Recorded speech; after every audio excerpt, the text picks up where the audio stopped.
दोस्तों, भारत के इतिहास में 5 ऐसे ताकतवर हिंदू राजा गुजरे हैं जो इस्लाम धर्म से इंस्पायर होकर मुसलमान बन गए थे। उन्होंने न सिर्फ इस्लाम कबूल किया बल्कि इस्लाम की तबलीग में भी अहम हिस्सा अदा किया और उन्होंने अपनी ज़िंदगी में मस्जिद और मदरसे भी बनवाए। मजहब इस्लाम कबूल करने वाले 5 हिंदू राजाओं की लिस्ट में सबसे पहले नंबर पर नाम आता है जलालुद्दीन मोहम्मद शाह का। ये बंगाल के मशहूर राजा गणेश के बेटे थे और इस्लाम अपनाने से पहले इन्हें यदु गणेश के नाम से जाना जाता था। जलालुद्दीन मोहम्मद शाह बंगाल के सबसे ताकतवर हुक्मरानों में गिने जाते हैं। इस्लाम अपनाने के बाद उन्होंने बड़े पैमाने पर मस्जिदों और मदरसों को तामीर करवाया।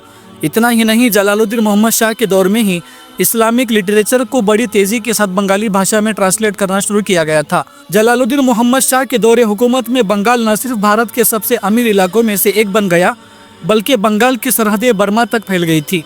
उन्होंने अपने हुकूमत में इस्तेमाल किए जाने वाले सिक्कों पर कलमा भी लिखवाया था जो उनकी मजहबी पहचान को नुमाया करता था।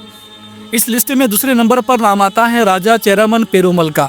ये केरल के सबसे बड़े ताकतवर राजा थे।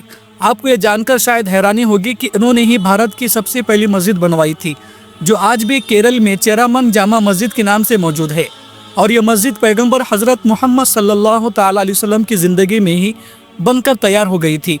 इतिहासकारों के मुताबिक राजा चेरामन पेरुमल हजरत मोहम्मद सल्लल्लाहु तआला अलैहि वसल्लम से मुलाकात के लिए सऊदी अरब जा रहे थे। रास्ते में उनकी तबीयत ख़राब होने की वजह से उनके रास्ते में ही मौत हो गई थी। उन्होंने अपने लोगों को वसीयत की कि उनके नाम से केरल में एक मस्जिद बनाई जाए। उनका यह कदम भारत में इस्लाम के फैलने में एक अहम हिस्सा अदा करता है। इस लिस्ट में तीसरे नंबर पर नाम आता है मुर्शिद कुली खान का। इस्लाम अपनाने से पहले इनका असली नाम सूर्य नारायण मिश्रा हुआ करता था। इनका जन्म 1660 में दक्कन में हुआ था। उन्हें बंगाल का पहला नवाब माना जाता है जिन्होंने बंगाल पर करीब 10 साल तक राज किया। मुर्शिद कुली खान मुगल सल्तनत के बेहद करीबी माने जाते थे और उन्होंने बादशाह औरंगजेब आलमगीर के साथ भी कई सालों तक काम किया।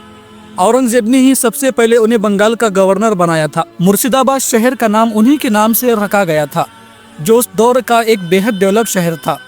उन्होंने बंगाल में कई बड़ी मस्जिदें और मदरसे बनवाए और साथ ही साथ कई बिजनेस सेंटर्स में तामीर करवाया। इस लिस्ट में चौथे नंबर पर नाम आता है खुसरो शाह का, जिनका असली नाम मोइनुद्दीन खुसरो शाह था। इनका जन्म 1270 में गुजरात में हुआ था। माना जाता है कि खुसरो शाह ने इस्लाम अपनाते ही पूरी दिल्ली सल्तनत की तकदीर बदल दी थी। उन्होंने पहले अलाउद्दीन खिलजी के वंशज से मुकाबला किया और फिर खुद दिल्ली सल्तनत की गद्दी पर बैठे। इतिहासकारों की माने तो खुसरो शाह दिल्ली की गद्दी पर बैठने वाले पहले सुल्तान थे जो हिंदू से मुसलमान बन गए थे। उनके मुसलमान होते ही दिल्ली की एक बड़ी आबादी ने भी इस्लाम कबूल किया था। खुसरो शाह ने अपने शासनकाल में कई मस्जिदों और मदरसों के तामीर में भी अहम रोल अदा किया। इस लिस्ट में 5वें नंबर पर नाम आता है राजा सोनपर पाल का, जिनके पिता का नाम राजा लखन पाल हुआ करता था। वो कोटला के राजपूत घराने से थे। राजा सोनपर पाल को इतिहास में मेवात के सबसे ताकतवर हुक्मरानों में याद किया जाता है।